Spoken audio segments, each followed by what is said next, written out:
नमस्कार साथियों। तो आज मैं साहिबा विक फिर आपका स्वागत करती हूँ अपने चैनल A1 इंग्लिश 360 डिग्री पर। तो आज आपके लिए लेके आई हूँ स्टॉपिंग बाय द वुड्स के क्वेश्चंस MCQs। हमने पिछली क्लास में रॉबर्ट फ्रॉस्ट की पोएम के MCQs किए थे, that is stopping by the woods on a snowy evening के। और हमने लगभग कितने क्वेश्चंस कवर कर लिए थे लास्ट क्लास में? हमने कवर किए थे बेटा 20 क्वेश्चंस हमने ये वाले कवर कर लिए थे। और आज हम यहाँ से आगे बढ़ेंगे, तो चलते हैं अपने 21st क्वेश्चन पे। यहाँ से हम आज क्वेश्चंस करेंगे 21। The poem reflects which central theme? जो पोएम है स्टॉपिंग बाय वुड्स, ये कौन सा सेंट्रल थीम रिफ्लेक्ट करती है poem? So the central theme of the poem is A man versus nature. क्या मैन की लड़ाई नेचर से है? क्या मैन वर्सेस नेचर है? Second, duty versus desire. क्या ड्यूटी और वर्सेस डिजायर है इस पोएम में जो रिफ्लेक्ट हो रहा है? C, love versus friendship and adventure and travel. So the answer will be duty versus desire. Duty के दूसरी साइड क्या खड़ा है? डिजायर। क्यों? क्योंकि ड्यूटी उसकी क्या है? ड्यूटी उसकी है कि उसे अपनी रिस्पॉन्सिबिलिटीज निभानी है, अपने प्रोमिसेस निभाने हैं, ये उसकी ड्यूटी है। जो उसने अपनों से प्रोमिसेस किए हैं, जो भी उसे क्या कहते हैं ड्यूटीज हैं अपनों के लिए, वो निभानी है। और डिजायर वर्सेस डिजायर मतलब कि जो उसका डिजायर, क्या डिजायर था उसका? He want to pause. वो वहीं पे खड़ा रहना चाहता था, पॉज करके रहना चाहता था। कहाँ? वुड्स में। क्योंकि वुड्स जो थे बहुत पीसफुल थे, बहुत काम थे, बहुत क्वाइट थे। तो he wants to stay there, वो वहाँ पे रुकना चाहता था वुड्स में। और ये उसकी डिज़ायर थी, क्योंकि हर कोई इंसान चाहता है कि हम शांति में रहें ज़्यादा समय के लिए, बट ऐसा पॉसिबल नहीं हो सकता, क्योंकि हमें क्या है, हमें घर आना है, हमें रिस्पॉन्सिबिलिटीज़ देखनी है, अपने प्रोमिसेस निभाने हैं, अपनी ड्यूटीज़ निभानी है। So this poem reflects duty versus desire. Desire to stay, क्या डिजायर थी? To stay in calmness, beauty, still, beauty, peacefulness,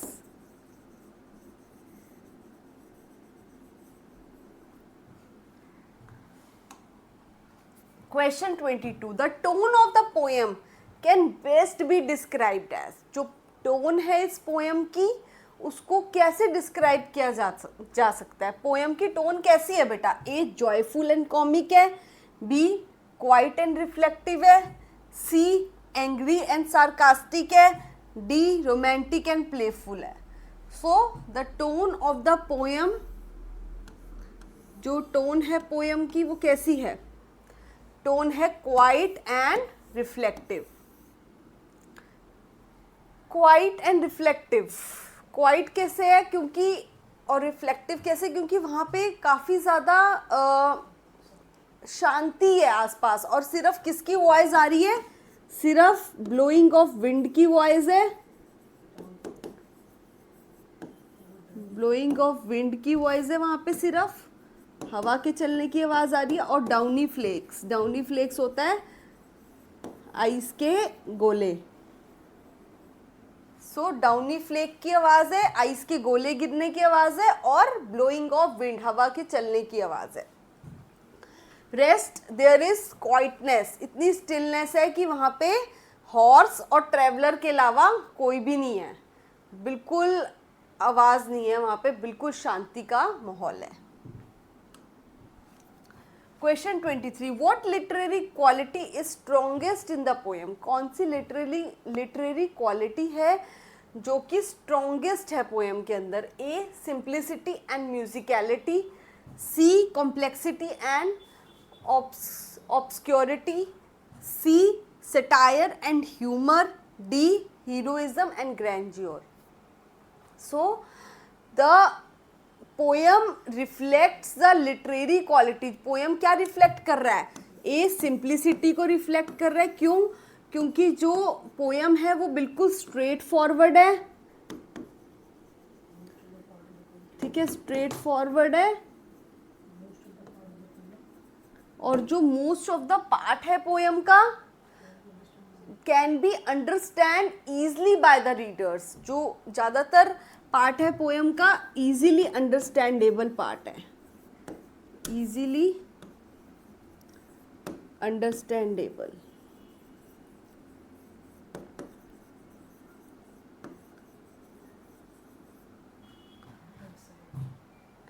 so how there is musicality. Musicality कैसे है पोयम के अंदर? बिकॉज एक तो unique rhyming scheme, unique rhyming scheme है. ठीक है, रिदम्स है, and there is soft use of alliteration.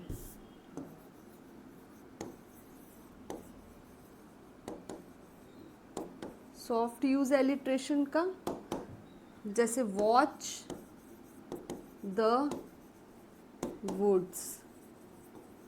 So W. This is simplicity and musicality. That is straightforwardness of the poem, easily understandable by the readers. इतनी easy है poem, उसके words इतने easy है कि easily उसका meaning grasp किया जा सकता है. किसके द्वारा? रीडर्स के द्वारा. Question 24. In which year was this poem published. ये पोएम कब पब्लिश्ड हुई थी? Stopping by the woods. So this poem पहले तो रिटन कब थी? This poem was written in year 1922 and it was published हुई थी published in year 1923. ठीक है, एंड पब्लिश्ड हुई किस वॉल्यूम में थी? उनकी वॉल्यूम थी जिसका नाम था new Hampshire. New Hampshire volume में पब्लिश्ड हुई थी. पब्लिश्ड इन न्यू हैम्पशायर इन 1924. 1924 में पब्लिश्ड हुई थी ये. एंड इस पोयम इस वॉल्यूम को 1924 में इस वॉल्यूम को मिला था Pulitzer prize.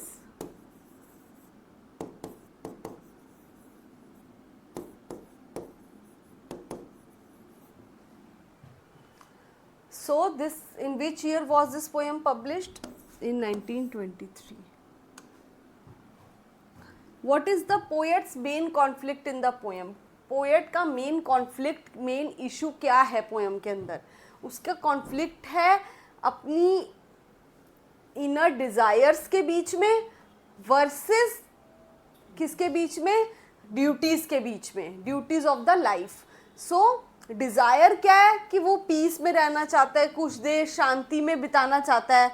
He wants to stay there for a longer time in the stillness, in peaceful environment, beauty of nature में रहना चाहता है. बट एक तरफ उसको ये भी ध्यान रहता है कि मेरे को अपनी ड्यूटीज़ भी निभानी है, रिस्पॉन्सिबिलिटीज़ भी पूरी करनी है लाइफ की.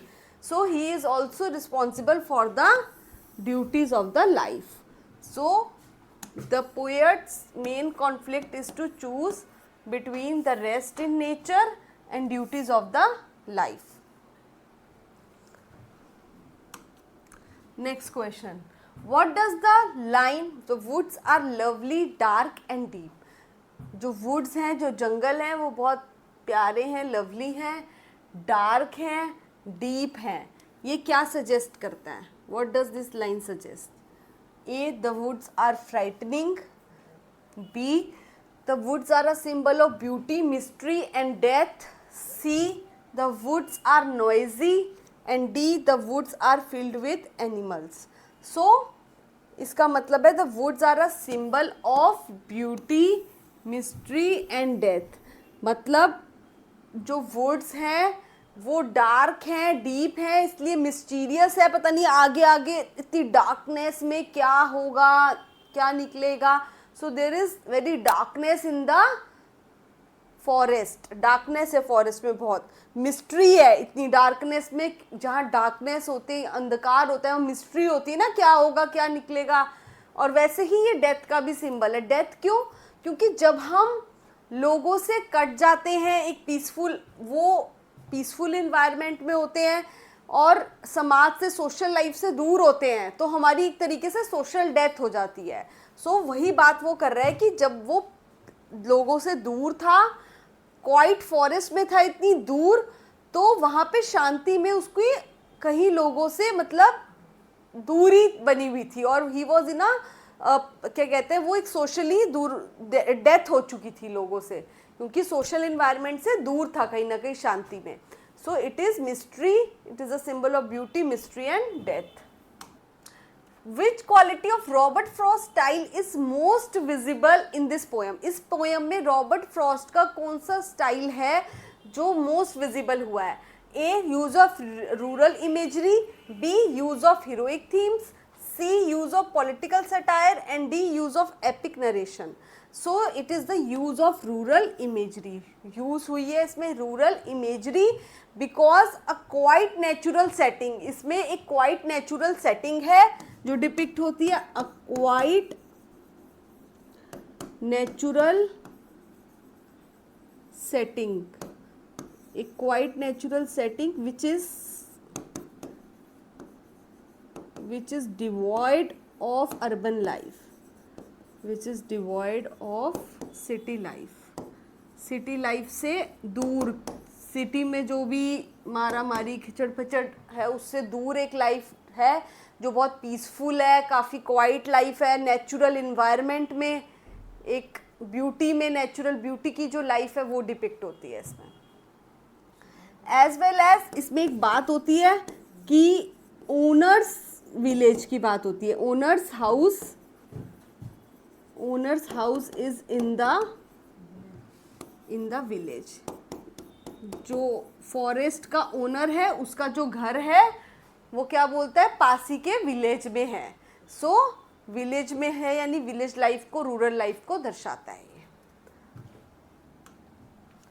Question 28. What does the journey symbolize in the poem? Journey जो है वो क्या सिंबलाइज करती है पोएम के अंदर? सो जर्नी का मतलब पोएम के अंदर जर्नी क्या है? जर्नी है ए, फिजिकल ट्रैवल ओनली. क्या फिजिकल कोई ट्रैवल की बात हो रही है? नहीं. B, life's responsibilities and spiritual journey. क्या लाइफ की जिम्मेदारियां, स्पिरिचुअल जर्नी, इनकी बातें हो रही हैं? C, a vacation trip. क्या किसी ट्रिप की बात चल रही है? D, an escape from work. क्या वर्क से एस्केप, भागने की बात हो रही है? तो बेसिकली पोएम में जर्नी का मतलब है कि उसे अपनी जर्नी कंप्लीट करनी है, यानी कि उसे अपनी लाइफ की रिस्पॉन्सिबिलिटीज पूरी करनी है, अपनी स्पिरिचुअल जर्नी कंप्लीट करनी है. जो भी उसके प्रोमिसेस हैं, जो उसने अपने अपनों से किए हैं वो निभाने हैं, अपनी ड्यूटीज फुलफिल करनी है. About the social life, about the personal life, सब चीज़ें उन्हें पूरी करनी है. Question 29. The repetition of the last two lines. जो रेपिटेशन हो रहा है किसका? लास्ट टू लाइन्स का.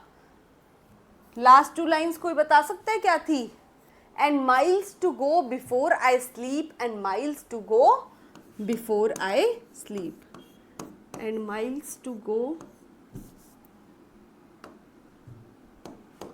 and miles to go before I sleep,